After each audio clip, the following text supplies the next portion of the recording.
professor de Química, nós vamos trabalhar agora os conceitos de reações não espontâneas de oxirredução.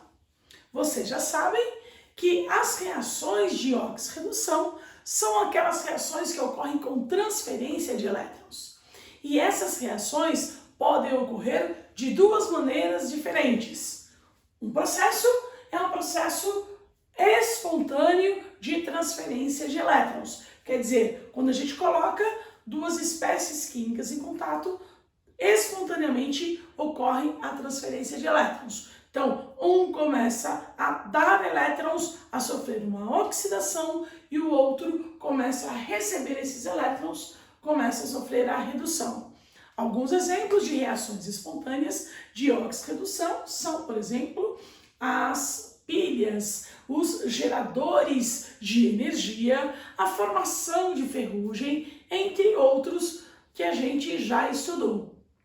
Agora, a gente vai começar a ver o segundo método de reações de oxirredução, que são as reações que não ocorrem de forma espontânea. O que significa dizer isso? Que ao colocarmos essas espécies químicas em contato, não ocorre a transferência espontânea de elétrons. Agora você pode estar pensando, então, se uma espécie não está afim de reagir com a outra, por que a gente insiste nisso? Por quê?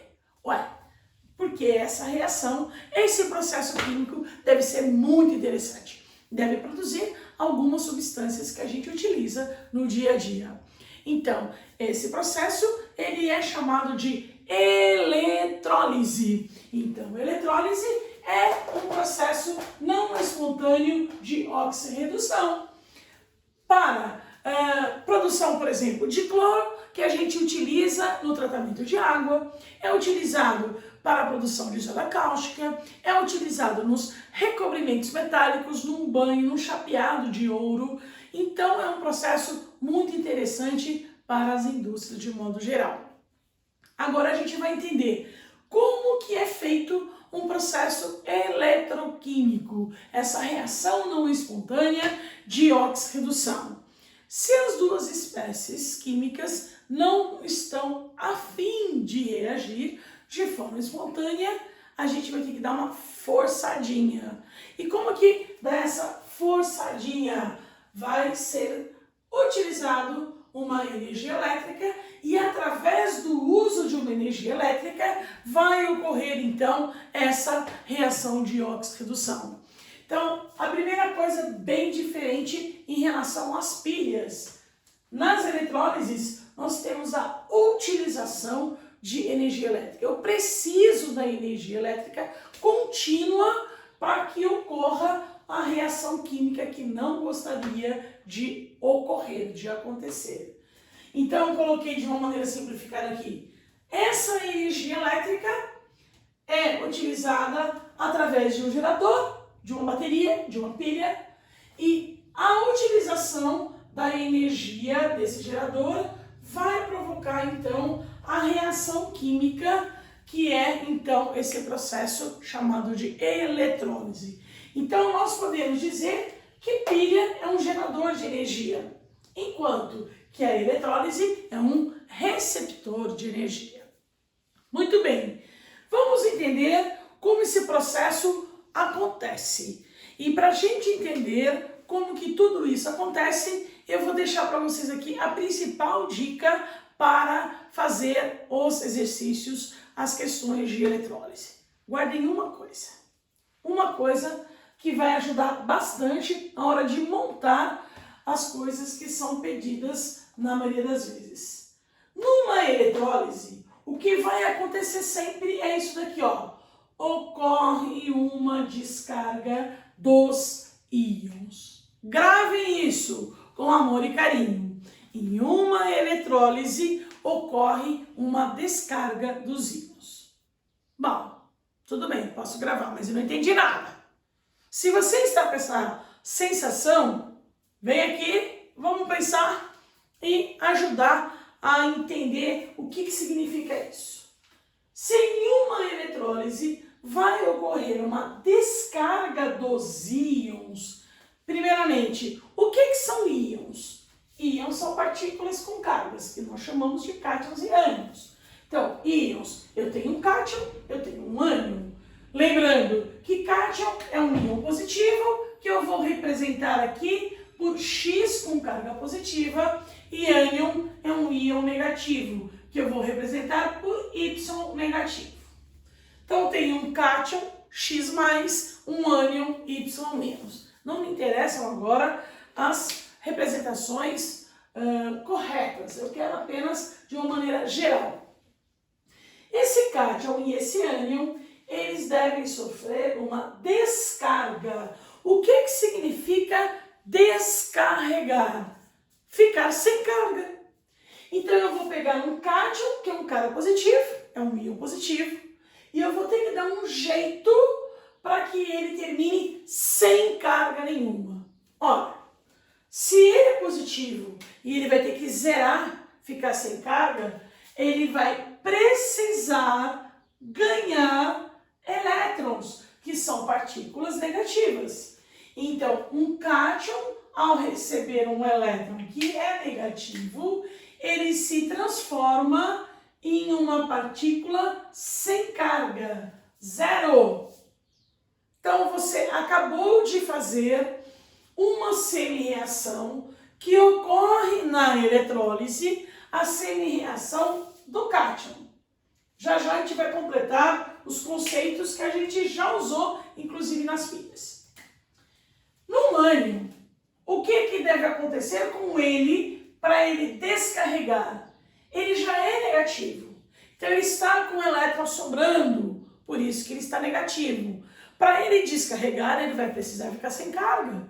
Então, esse elétron vai ter que ser jogado fora. Então, o ânion vai perder elétrons, eliminar elétrons. Então, jogue esse elétron do lado direito, do lado dos produtos, que assim ele descarrega esse Y que era negativo. Ao perder um elétron, ele fica sem carga. Sendo assim, agora nós podemos completar com alguns conceitos já conhecidos. Esses dois processos são processos de oxirredução. Então, alguém oxidou, alguém reduziu. E se o cátion está recebendo elétrons, o cátion recebe elétrons. E se ele recebe elétrons, ele sofre uma redução. Se ele sofre uma redução, este é chamado de cátodo. Este processo ocorre no cátodo. Já o ânion está perdendo elétrons e quem perde elétrons oxida, e o processo de oxidação é chamado de ânodo. Ocorre no ânodo. Então, isso a gente já utilizou e vai ocorrer sempre. Quem perde oxida, quem recebe reduz. A oxidação é ânodo, a redução é cátodo. A gente já conversou, já usou bastante isso nas pilhas. Agora, uma coisa que a gente usa bastante é a formação de polos. Então, a primeira coisa, para começar a prestar muita atenção, a eletrólise, ela por si só não ocorre. Ela precisa de energia elétrica para ocorrer essa eletrólise. Então, você vai gravar que a eletrólise, ela não tem os polos. Os polos vêm aqui do gerador, da pilha. Então, na eletrólise ocorrem os processos, mas os polos vêm da pilha. Além disso, a eletrólise é um processo não espontâneo, ao contrário da pilha. Então, alguma coisa tem que inverter, tem que ser ao contrário da pilha. Pois bem, o que acontece em relação à pilha? A gente inverte os polos.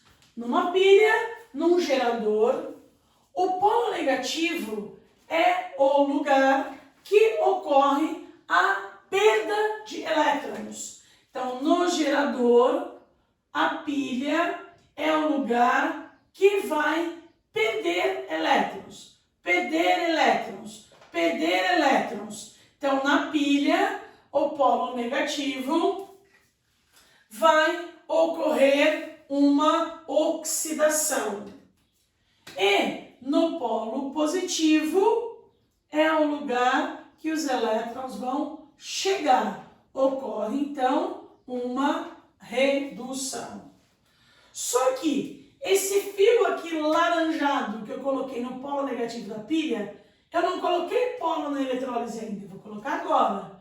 Eu peguei um fiozinho laranja, estiquei lá do gerador e carreguei para dentro da minha eletrólise. Então, esse fio está ligado ao polo negativo da pilha, do gerador.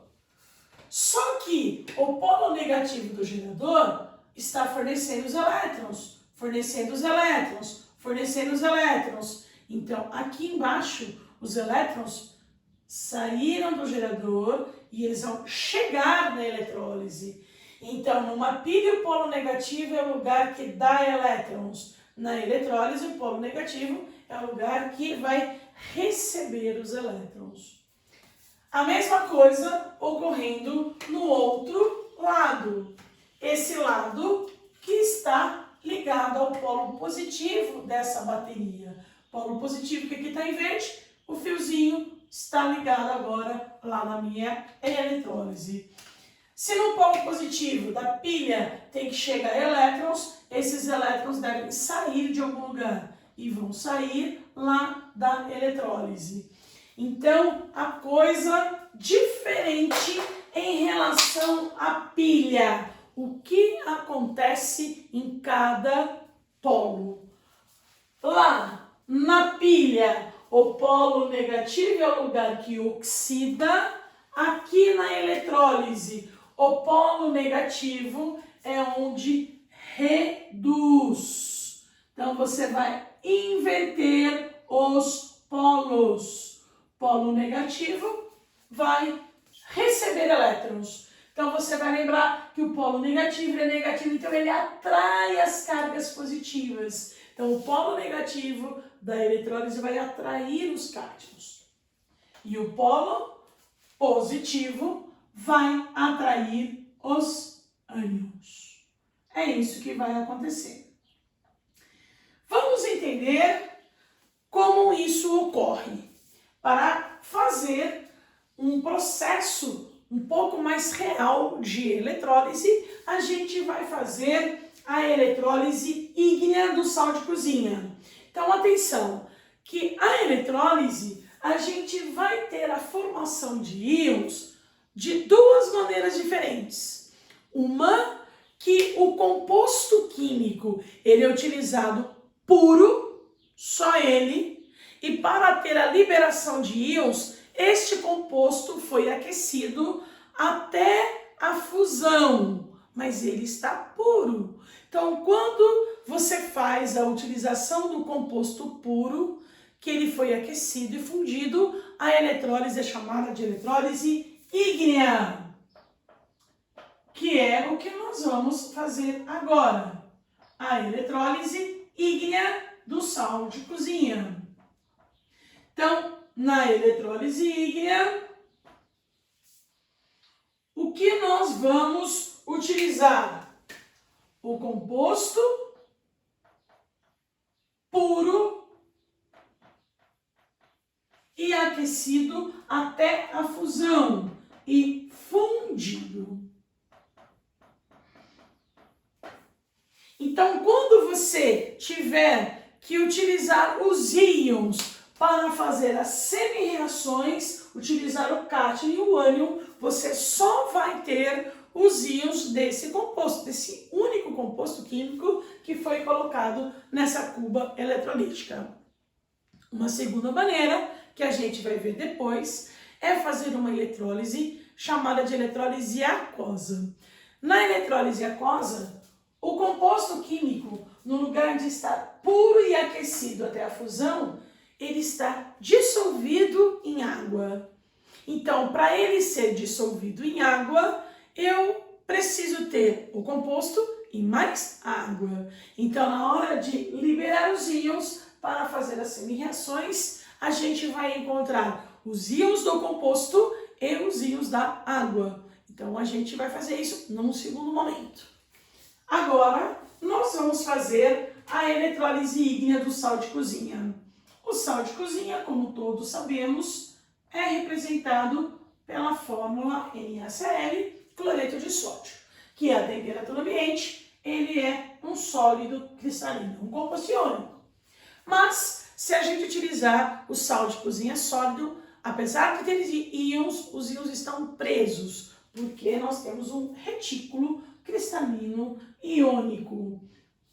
Agora, para poder fazer a eletrólise, eu vou ter que pegar esse sal de cozinha, eletrólise ígnea, e aquecer, aquecer, aquecer, até ele derreter, ele fundir. E é lógico que isso não ocorre tão facilmente. Isso vai ocorrer a altas temperaturas. Então, ele vai ser aquecido até a fusão. Quando ocorrer a fusão deste sal de cozinha, você tem a liberação dos íons Na+, e Cl-, só que agora no estado líquido. Então, no lugar de ter no saleiro nosso da cozinha um cristal de sal de cozinha, sal do sódio, eu tenho esse salzinho líquido. Muito bem, então imagine aqui, a eletrólise ígnea do sal de cozinha, eu tenho sal de cozinha que foi aquecido, aquecido, aquecido, aquecido até a fusão. Então ele derreteu, teve a liberação de íons Na+, e Cl-, que estão aqui soltos dentro dessa cuba eletrolítica. Se não tiver essa corrente elétrica, eles vão ficar lá inteiramente de boa. Vai continuar sendo sal de cozinha, só a pressão líquido. Aí eu pego esse sal de cozinha fundido, agora vocês vão reagir. Vocês estão muito de boa, eu quero dar uma agitada na situação aí. Vamos ver o que vocês vão produzir se utilizaram energia elétrica. Então, pega a energia elétrica de um gerador, de uma bateria, de uma pilha. No polo negativo, você vai ligar um fiozinho e vai colocar dentro desse recipiente. No polo positivo, outro fio, liga lá no recipiente.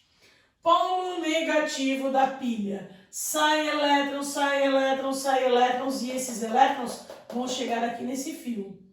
Ao chegar nesse fio, esse fio laranja, lembra que ele está ligado ao polo negativo. Então, eu vou colocar na minha lousa aqui, polo negativo. Vai começar a chegar um elétron, outro elétron, outro elétron, outro elétron. Então, esse fio aqui, depois de um certo tempo, ele vai ficar cheio, cheio, cheio, cheio de cargas negativas. E esse fio está ligado dentro de uma região que tem íons positivos e negativos. Quem que vai gostar dessas cargas negativas que chegaram? Os cátions.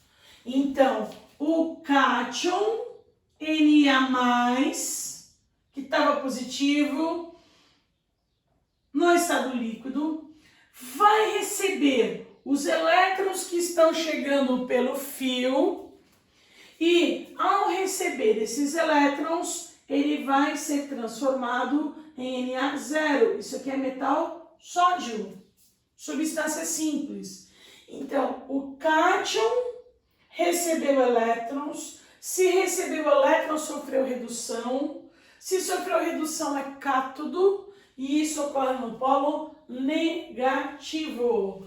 Então, a gente diz assim, o cátion recebeu elétrons, se recebeu, reduziu, se reduziu, isto ocorreu no cátodo. Então, existe uma famosa frase que é, na eletrólise, o cátodo cata os cátions, vai pegando os cátions. O cátodo é o lugar que reduz. Então ocorre a redução dos cátions. Muito bem, então esse fiozinho aqui, que teve um elétron chegando, outro elétron chegando, outro elétron chegando, depois do certo tempo, esse Na+, vai receber elétrons, então ele vai ficar encapado. Isto é um recobrimento metálico. Ali, no caso, é um recobrimento metálico com formação de sódio metálico. Ó, fez uma capinha de sódio ao redor deste fio, mas quando a gente quer, por exemplo, uma semijoia, a capinha metálica é de ouro. Então eu quero uma semijoia feita de um banho, um recobrimento, um folhado a ouro. Então, no lugar de usar sal de cozinha, eu uso, por exemplo, cloreto de ouro. Então, ocorre a descarga dos íons, dos cátions ouro, e aí vai formando uma capinha de ouro ao redor do material que eu quero revestir. Isto é um banhado, é um recobrimento metálico. Muito bem. E o que vai ocorrer no polo positivo? Ao contrário. No polo positivo, que é esse fio verde, lá no gerador tem que chegar elétrons. Então aqui embaixo alguém tem que fornecer esses elétrons de volta para o gerador. E quem tem elétrons para fornecer é o negativo, é o ânion. Então, o Cl- líquido, ele já é negativo, ele tem elétrons sobrando. Fala, tá bom, vai, eu vou fornecer os elétrons, esses elétrons vão subir, subir, subir e vão voltar para o gerador. E esse ânion, lembra da frase que vai ter uma descarga de íons? Ele vai ser descarregado, ele vai ficar zerado. Só toma muito cuidado aqui. Porque o cátion, quando ele descarrega, ele formou aqui um metal. E o Cl-, o cloreto, quando descarregou, ele formou uma substância simples, cloro. A substância simples cloro tem fórmula Cl2 e é um gás. Então, neste lado aqui, no polo positivo, começa a borbulhar e tem a formação de gás cloro. Então, de um lado, ocorreu a formação de metal sódio, do outro lado, a produção de cloro. Lógico que esta semi-reação não está balanceada. Detalhe, daí você vai fazer esse balanceamento. De que forma? Duas, escolhe. Ou você coloca um cloro, e aí coloca meio do lado de cá, tá tudo certo. Se não quiser meio, coloca 2 do lado de cá e 2 elétrons. Então aquele Cl-, que é o ânion, o que o ânion vai sofrer? Vai sofrer a oxidação. E se vai sofrer a oxidação, isto ocorre no ânodo. Certo? Agora, como todos sabem, existe a global. Do mesmo jeito que existia na pilha. E a global é sempre a global. Eu vou englobar as duas. Vou somar as duas semi-reações e cancelar os elétrons. Se não estiverem igual quantidade, faça o balanceamento, iguale a quantidade dos elétrons perdidos e recebidos. Aqui eles já estão iguais, vai formar então assim, Na+, líquido, com Cl-, líquido, vão se transformar em Na, zero, sem carga, metal sódio e meio mol de Cl2 gasoso. Então, a partir do sal de cozinha, através de um processo eletroquímico, há possibilidade de formação, de produção de sódio metálico e de cloro, utilizado, por exemplo, em tratamento de água. Então, esse é o processo chamado de eletrólise. Então, é legal a gente comparar isso daqui, ó. Numa pilha, atenção! Na pilha, eu tenho polo negativo, polo positivo. O que acontece em cada região da pilha? Polo negativo, é o lugar que sai elétrons, que perde elétrons. Se perde elétrons, ocorre oxidação. E esse eletrodo, essa região, é chamado de ânodo. No polo positivo da pilha, é o lugar que recebe elétrons, ocorre uma redução e vai ser chamado de cátodo da pilha, ou catodo. Então, isso aqui é pilha. E na eletrólise, então, o que ocorre? Os nomes, eles não mudam. Vai mudar aonde ocorre. Como assim? Oxidação significa perda de elétrons. É sempre perda de elétrons. E é sempre chamado de ânodo. Isso não muda. Redução, que é o recebimento de elétrons, é chamado de cátodo. Isso nunca muda. O que vai mudar é o que ocorre, aonde ocorre. Na pilha, a oxidação, a saída de elétrons ocorre no polo negativo. E na eletrólise, a oxidação, a saída de elétrons ocorre no polo positivo. Então, você vai inverter os polos. Agora, essa é o principal exemplo de eletrólise, com a utilização de cloreto de sódio. Agora, se eu tiver outras substâncias, é lógico que o processo vai modificando. Eu quero, por exemplo, aqui no lugar do sal de cozinha, eu quero um cloreto de prata. Ai, que bonitinho.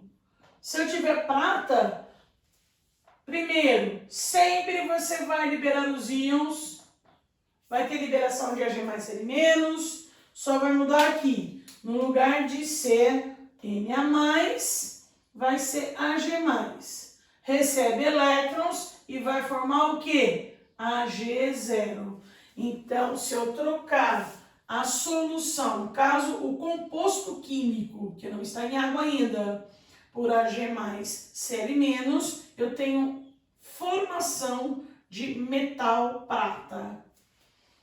Eu quero fazer uma correntinha de ouro. Então, no lugar de usar cloreto de prata, eu uso cloreto de ouro. Ouro pode ter carga +1 e +3. Vou usar de ouro +1.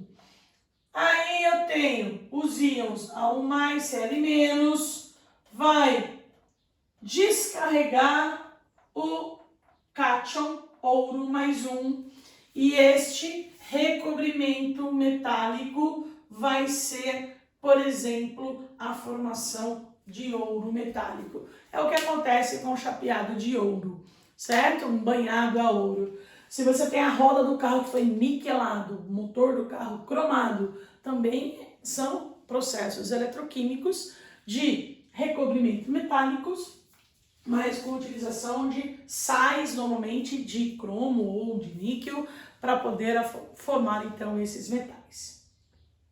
Essa eletrólise é chamada de eletrólise ígnea e a gente tem então a formação sempre, a utilização dos íons apenas no composto. A eletrólise aquosa, a gente vai ter além disso a utilização também de água, e isso a gente faz num segundo momento. Bons trabalhos, até breve!